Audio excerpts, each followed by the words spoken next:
Welcome to this week's BTO talk on AI, digital transformation, and so much more. My name is Michael Alf, calling from Lisbon, one of the founding partners of Beyond the Obvious, and handing over to Markus. You are muted. Hello, Michael. Good to see you both, even unmuted. I repeated twice. This is Markus Keiper calling from Southeast Asia, Singapore and Thailand. And I'm a professor for marketing at the National University of Singapore. And together with my two amazing partners, we are helping you to get ahead in the race of applying AI to your organization and to yourself. With this, back to London. Yes, thanks, Markus. Thanks, Michael. Good to see you both. Rob Thurner here in London and working with Cambridge Judge Business School on their digital transformation program and with clients direct. So as always, so much to share with you today. And we'd like to start with some tech updates. So Michael, I think you've been on the conference circuit. What have you picked up this week? Yeah, thank you, Rob. We'll do a little bit kind of less tech and let's say more tech context. I think that can be interesting for you as an audience. One interesting statistic is Anthropic is now the fastest growing company, kind of pretty much ever. So everyone talks about Claude Code and Claude in general. So they are getting a lot of momentum everywhere, and I think that is an interesting conversation to have. So that's a side note. What I want to share briefly, I spent the week in Berlin and visited the Rise of AI conference, which is one of the leading German conferences on artificial intelligence, really bringing together the ecosystem.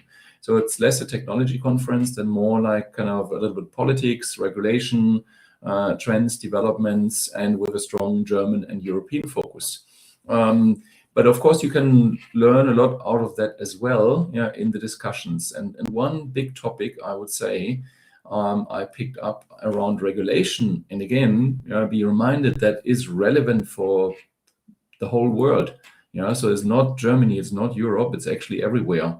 It's just kind of the European Union with the EU AI Act is further advanced than most kind of countries, regions, both in the positive and in the negative side. So I think there's a general perspective that the EU AI Act is more a stumbling block at the moment, but it can be turned around into something beneficial if it works. Coming back to kind of what I picked up, one of the big discussions is how does agentic AI and agentic systems fit into this regulation question? That is a super important, interesting conversation, highly complex, both on the technology side, on the, let's say, kind of process logic side. And so I think that could be a good idea to put that into the context, starting from the regulation question, because that impacts every corporate. So every organization needs to come up with some ideas and a perspective on that. So I'd like to kind of use that as a tee off. And maybe, Markus, kind of what's your thoughts on this topic? Thank you, Michael. Very, very interesting. And it's interesting for us to listen to what Michael shares from the European side in terms of regulation, because the Europeans usually are very protective, very cautious, very organized as well as the EU. And most other countries in the world are not as rigid, and very often they are looking at what is the EU doing, and then we either apply something similar or we are a little bit less rigid. When it comes to the application, and what we would like to share with you is our weekly conversations with leaders in the business and in the public sector and in the private sector. What questions do we get? And one of the questions is, what's in it for me? What's in it for us as an organization, and how do I actually lead this conversation? So when it comes to Gen AI, you should probably not start the conversation with with agentic AI, because, as you say, Michael, this is already a higher maturity level than just understanding what AI can do for us. In case you get the question about agentic AI, I believe you need to have a very solid understanding yourself what AI is, what are the different maturity levels, how do I believe we as an organization, be it public or private, want to apply that, and then what are the consequences and responsibilities, for example, when my agents are making certain decisions, for example, not approving an insurance claim of healthcare, and then something happens. So there's a lot at stake, and the good news is that we have been thinking about that, and this is what we put in our book as well. We call it the me, we, and how. So with this me, we, how, Rob, is not a different language. How do you actually start with when the topic of agentic AI comes out? How do you start with yourself and prepare yourself for a conversation like that when you actually feel like I don't even know where to start? I think it's a great question, Markus. And if your value in the organization is based on your personal experiences and what you know with confidence, then you really need to get your head around where agentic fits in. Are you looking to replace workflows which at the moment are inefficient, and in which case, which data is going to be used in that workflow?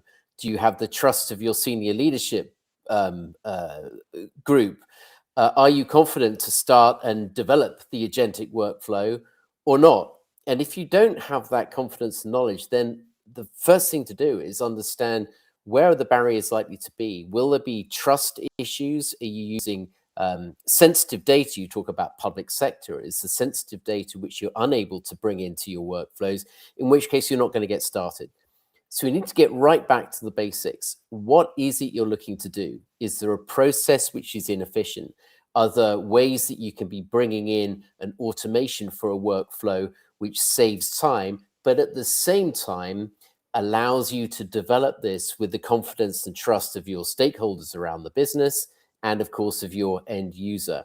So the me, we, how concept is all about you as an individual getting up to speed, understanding what role you've got to play, what decisions are you going to be making where maybe you don't have complete confidence in the data, and being capable of identifying which of those workflows you need to be working with, automating, and who else in the organization do you need to bring in.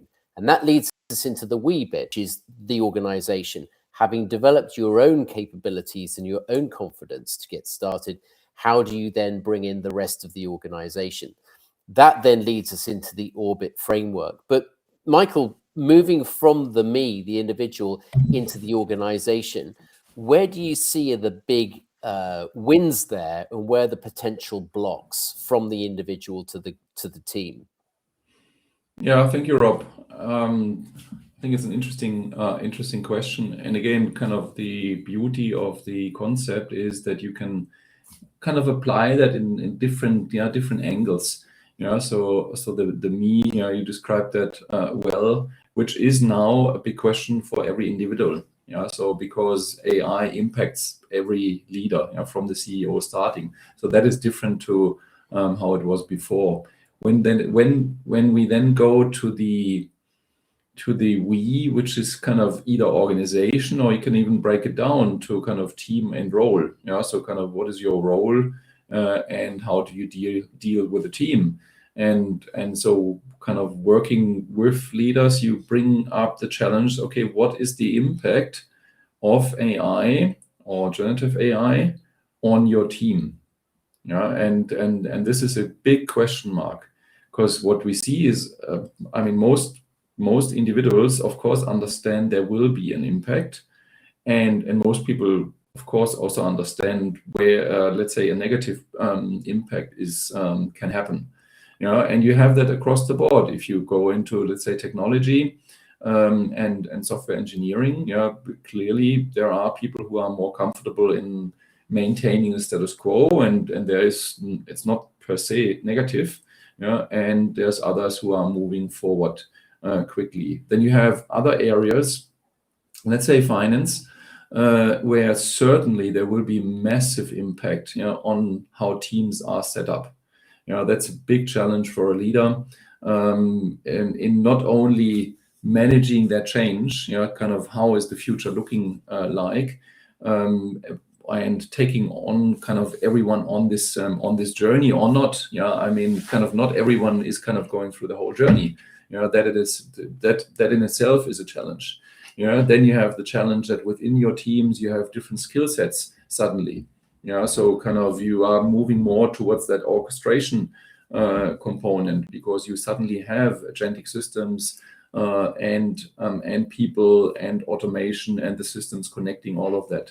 So that's a couple of perspectives in terms of where I see that moving, what some of the challenges are. This is more on the, let's say, kind of from a leadership perspective. There's definitely other kind of perspectives and views as well. Markus, what would you add to that from your work? Yeah, thank you so much. And dear listeners, if you feel like, wow, that was like a journey, you're actually talking to 3 authors who have been discussing this for months and months. So what we are describing to you is actually that you in the future will definitely have agents working for you, whether you know it today or not. It will happen. And you need to know what these agents will do for you and whom they work with, and how independent they are and how dependent they are. And you also need to understand that if there is a court case, it will never be the agent who will get sued, but it will be you being the responsible person for this entire orchestration.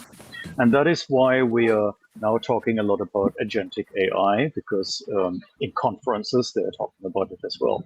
If you feel like, wow, the journey is going fast, I just understood generative AI, and now the guys are only talking, and the world is only talking about agentic AI, we are just bringing you up to speed. What's the flavor of the week, basically? If you need any support, if you would like to get conversations going, or you need an individual conversation with one of us, this is what we are doing in order to support you.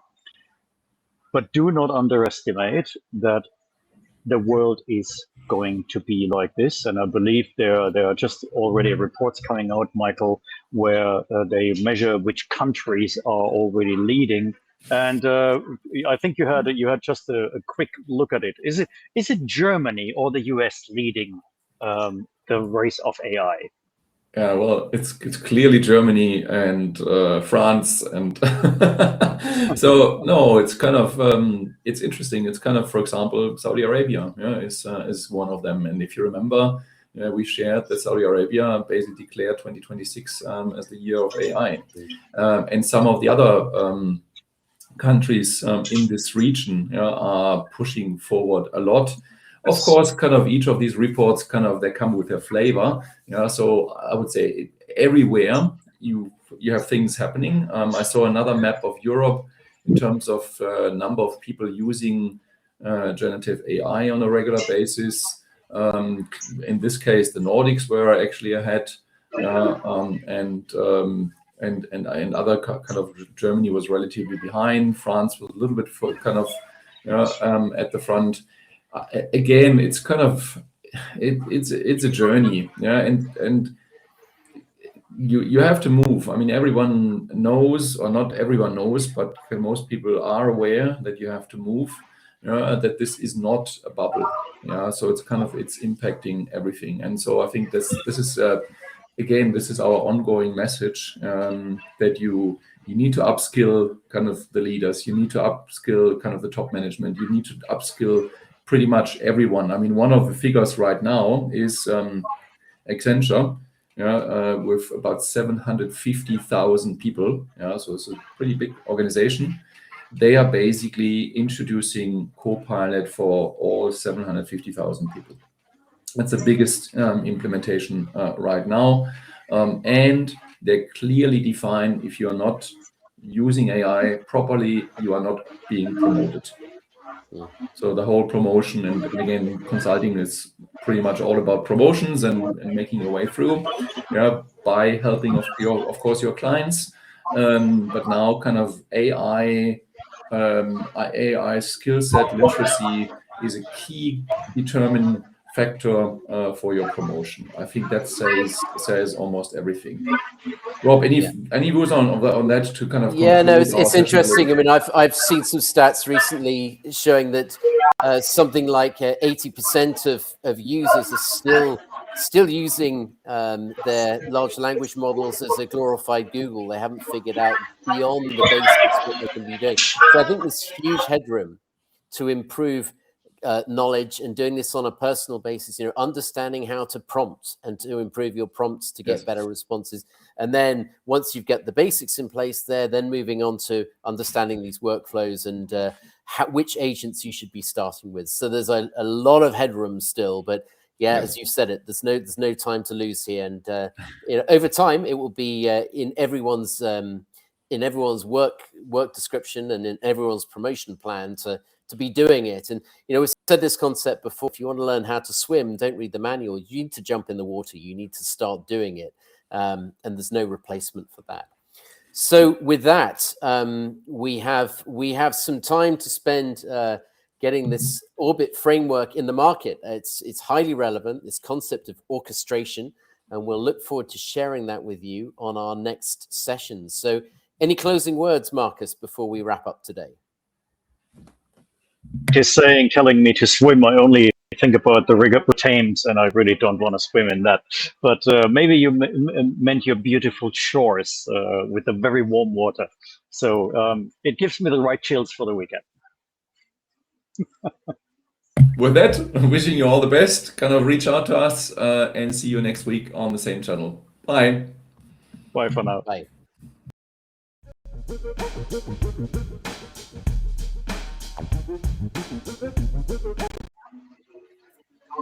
Go fish.